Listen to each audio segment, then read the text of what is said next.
Presentata a Civitanova Marche la nuova edizione dell'agenda scolastica Il mio diario, realizzata dalla Polizia di Stato in collaborazione con il Ministero dell'Istruzione e del Merito e il sostegno del Ministero dell'Economia e delle Finanze.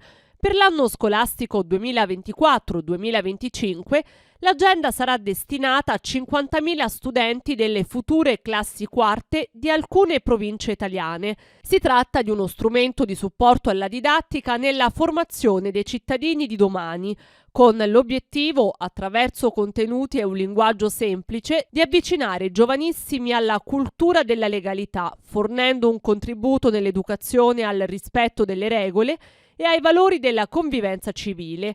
La cerimonia di presentazione, condotta dalla presentatrice Daniela Gurini, si è svolta presso l'Istituto Marche International School alla presenza del ministro dell'Interno Matteo Piantedosi.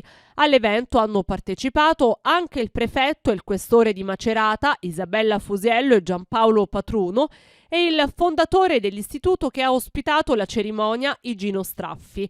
Il diario, arrivato all'11ª edizione, ha raggiunto sinora oltre 630.000 studenti di scuole pubbliche e paritarie. Protagonisti dell'agenda sono i supereroi della legalità Vis e Musa, che con l'aiuto dei loro amici a quattro zampe, Lampo e Saetta, della pappagallina Gea e del gattino Cosmo, accompagneranno i giovani studenti durante l'anno scolastico con le loro avventure, attraverso le quali vengono affrontati i temi della salute, dello sport, della cura dell'ambiente, dell'inclusione sociale, dell'educazione stradale, del corretto utilizzo di internet e dei social network, ma anche dei fenomeni di devianza giovanile più comuni come il bullismo e il cyberbullismo. In questa edizione vengono affrontati anche argomenti che il Ministero dell'Istruzione e del Merito ha inserito nei programmi della materia educazione civica, Costituzione, sviluppo sostenibile e cittadinanza digitale.